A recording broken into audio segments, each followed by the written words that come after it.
बातम्यांचा गजर पहा फक्त लोकनजर। आमच्या लोकनजर चॅनलला सबस्क्राइब करायला विसरू नका।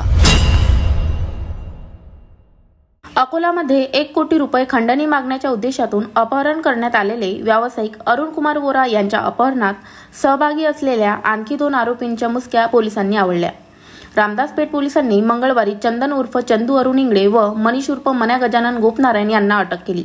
या प्रकरणात आतापर्यंत 8 आरोपींना अटक करण्यात आली आहे। रामदासपेठ पोलीस ठाणे अंतर्गत असलेल्या 4 जिन परिसरातून व्यावसायिक अरुण कुमार वोरा यांचे 13 मे रोजी रात्री 10 वाजताच्या सुमारास अज्ञात आरोपींनी अपहरण केले होते, परंतु वोरा यांचा मोबाईल झटपटीत खाली पडल्यामुळे आरोपी वोरा यांच्या कुटुंबियाशी संपर्क साधू शकले नाहीत। पोलिसांचा वाढता दबाव पाहता 15 मे रोजी रात्री 1 वाजताच्या सुमारास आरोपींनी वोरा यांना एका ऑटोत बसून घरी पाठवले। त्याच रात्री स्थानिक गुन्हे शाखेचे प्रमुख पोलीस निरीक्षक शंकर शेळके व त्यांच्या पथकाने वेगाने तपास चक्के फिरवीत 16 मे रोजी पहाटेपर्यंत 5 अपहरणकर्त्यांना बेड्या ठोकल्या होत्या।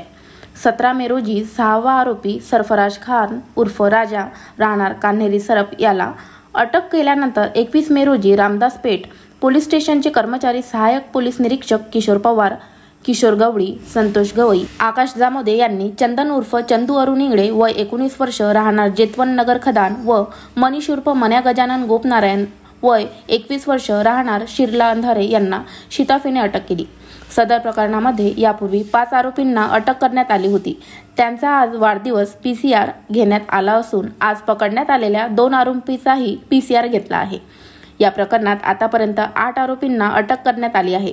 पुढील तपास रामदासपेठचे पोलीस निरीक्षक मनोज बहरे करीत आहेत।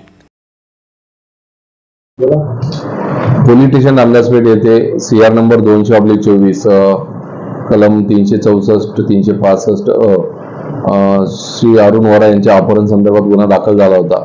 त्यामध्ये आपण 4 दिवसापूर्वी म्हणजे 16-17 तारखेदरम्यान काही आरोपी अटक केलेली होती। 6 आरोपी एकंदरीत त्यामध्ये अटक झालेली होती। फरार आरोपींचा शोध सुरू होता। फरार आरोपीपैकी कालच्या तारखेमध्ये 2 आरोपी यांचा शोध घेऊन त्यास अटक करण्यात आली।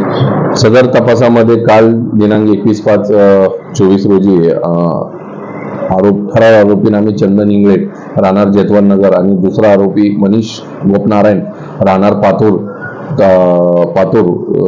शिरला अंधारे हा त्याचं गाव आहे। त्यांना दोघांना ताब्यात घेऊन काल अटक केलेली आहे। आज रोजी हे 2 आरोपी यांना मान्य न्यायालयात हजर करून PCR घेत आहे व या अगोदरचे जे 5 आरोपी ताब्यामध्ये त्यांचं देखील आज पुढील वाढीव PCR साठी मान्य न्यायालयात कोर्टामध्ये हजर करीत आहोत। सदर गुन्ह्याचा तपास सुरू आहे। एकंदरीत या गुन्ह्यामध्ये आतापर्यंत 8 आरोपी अटक झालेले आहेत।